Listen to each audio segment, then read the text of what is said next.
Oh, I hate the fact I've got to do a video about this, but the Seahawks have got to be more like the Niners.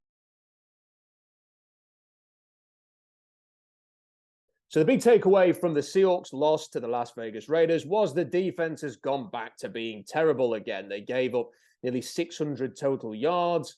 They gave up nearly 300 rushing yards alone. Josh Jacobs, the running back, had over 300 total yards in the game. It was a total mess, and it was reminiscent of what we saw against the Falcons, what we saw against the Saints, and what we saw against the Lions. And it's concerning for the here and now, and it's concerning for the future as well, because the Seahawks are somewhat committed to a Vic Fangio style defense, and they want to run this scheme. And they brought in Clint Hurt, who's got a history in the Fangio scheme.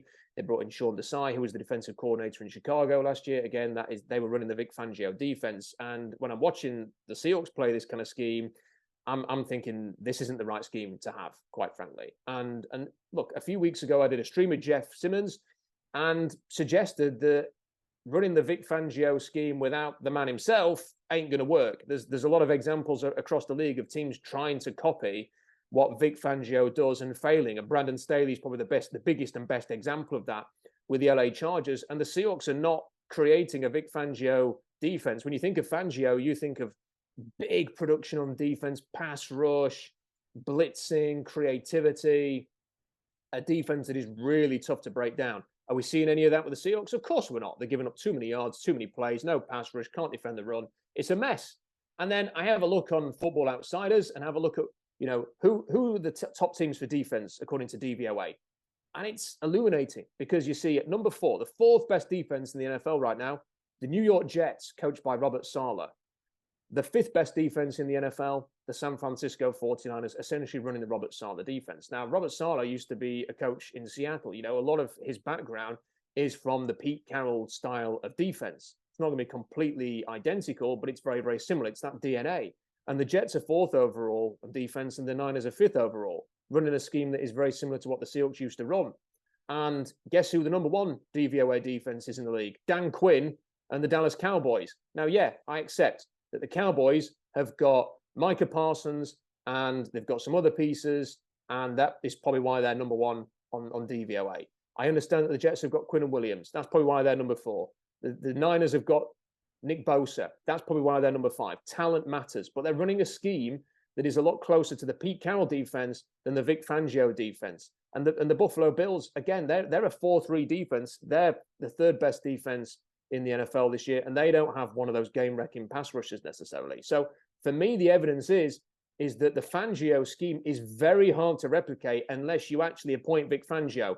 And the idea of Vic Fangio and Pete Carroll working together is about as likely as me getting a late call up to the England World Cup squad. It ain't going to happen. So what do the Seahawks do from here? And I think this is really important because I'm seeing a lot of people on Twitter, on the internet saying, hey, you've got a load of picks coming up. Just spend all those picks on defense and everything will be okay. That the big thing is a talent injection. That if you just draft a game wrecker, it ain't as easy as that. Is there a game wrecker in this class? I really like Jalen Carter. He has had some game wrecking moments for Georgia, but he has 2 sacks in 10 games and 5 TFLs in 10 games. That is not game wrecking production for a dominant Georgia team who are often sort of able to tee off on opponents who are overmatched.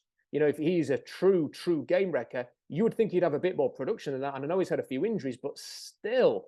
And then Will Anderson is about 20 to 30 pounds lighter than the Bosa brothers and Myles Garrett. He's a 243-pound outside linebacker / edge, which is the type of player the Seahawks have already got. And if you bring him in, he's got a lot of potential. You can justify taking him. He's a very good player. He was fantastic last year. He's had a disappointing 2022 season. But I can't help but have this really bad feeling that the Seahawks should draft Will Anderson and he'd just be having the same issues that Boya Maffei's having and Darrell Taylor's having and at times Uchenna Nwosu's having. They just get caught up in the wash. Because this scheme, it almost feels like I'm not an X's and O's guy. I'm not going to claim to be. I have not got expertise to break down what are the issues with this defense. That's not me. That's not what I do. But when I watch the Seahawks, it almost feels like they don't play with edge rushers. It's almost like they've got 3-4 guys in the middle who are kind of just hand fighting with the offensive linemen. And then your edge rushers are just basically playing like linebackers. I'm not drawn. My eyes are not drawn to the edge rush when I'm watching the Seahawks opponents on offense. And that's very different to when I'm watching college football. And, you just notice what's happening off the edge a lot more. When the Seahawks, it doesn't even feel like they're attacking the edge. So you can draft Will Anderson and put him in there. Is he just going to be, like I say, is he a 2-sack guy like Boya Maffei's been this year? Boya Maffei's a good pass rusher, and we ain't seen any of that. really this year. He's doing too many other things. And and it's just not working. The scheme's not working for Darrell Taylor. He's massively regressed. Uchenna and Nwosu flashes, but he's not a consistent force off the edge. It's a real problem, this. And I'm just not sure that this is the scheme to be rolling with here. And when you sort of look at the Niners and you look at the Jets and you can see how they're productive, for me, if you are going to draft a defensive player in the top 5, and look, it's increasingly likely that the Seahawks are going to have a top 5 pick. Thank you, Denver, for that. Big thank you. Big thanks to the Broncos for delivering that beautiful, beautiful potential top 5 pick. But if you are going to get one of those picks, and if you are going to draft a quarterback, if you are going to draft a defensive lineman, if it is going to be Jalen Carter, if it is going to be Will Anderson, I think you've got to consider going back to a more traditional Pete Carroll defense. And that doesn't mean that you are overly conservative. You can be creative within that they have to be. They have to find ways to create pressure. But I'd like to see them, if they are going to draft a stud defensive lineman, if that is what they intend to do with that top 5 pick, to go back to what they know best, to go back to a front 4, to have somebody who can actually rush the passer off the edge, to have people who can maybe rush from the interior, to have sort of a more obvious style and just try and master that, so that if nothing else, you can defend the run and you're not giving up 300 rushing yards. If nothing else, you can create a little bit of pressure off the edge. Back in the day when the Seahawks had a shell of a roster in 2010, they still had Chris Clemens who could rush the edge.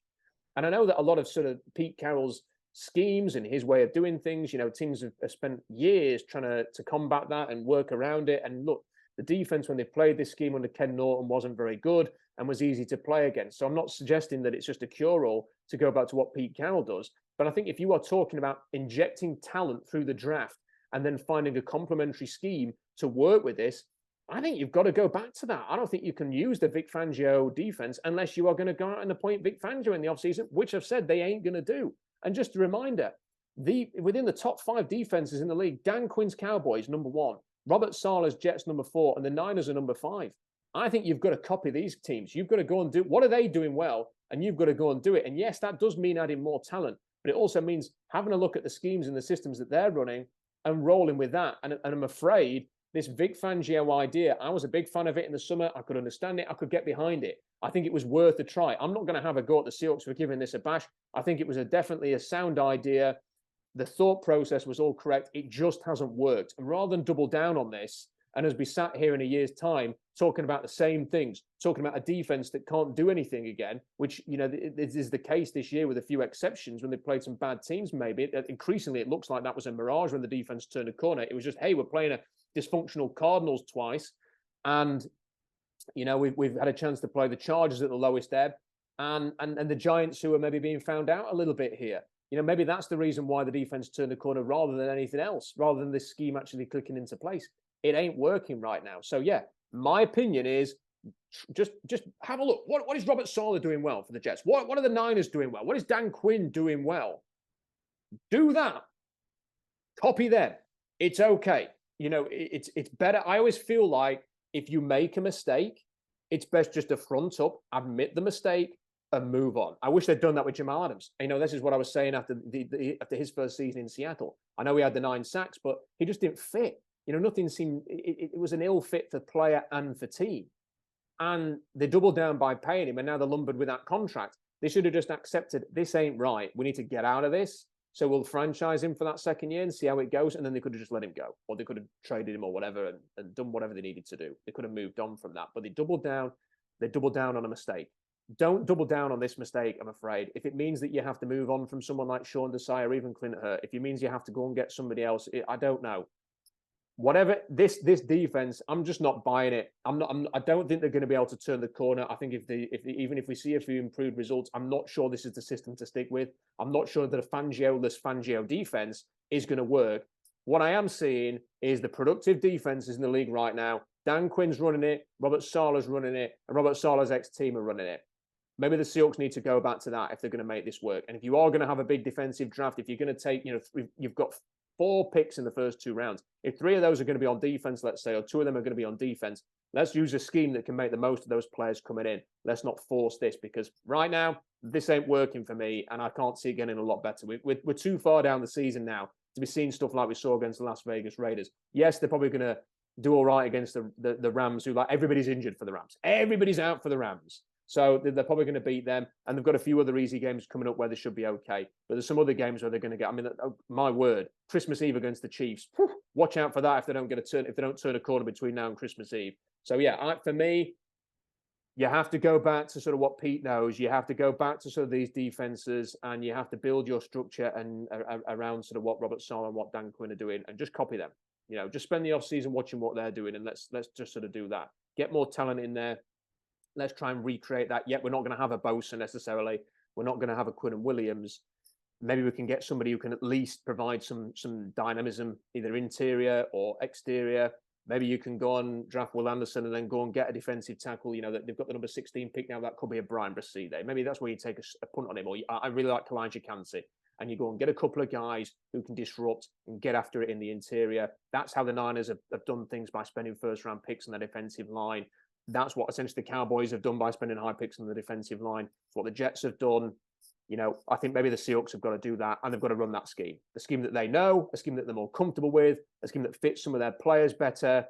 And Pete Carroll needs to make that call for me. That needs to be made at the end of the season. What do you think? Let me know in the comments section. Don't forget to subscribe and like the video. Until next time, bye for now.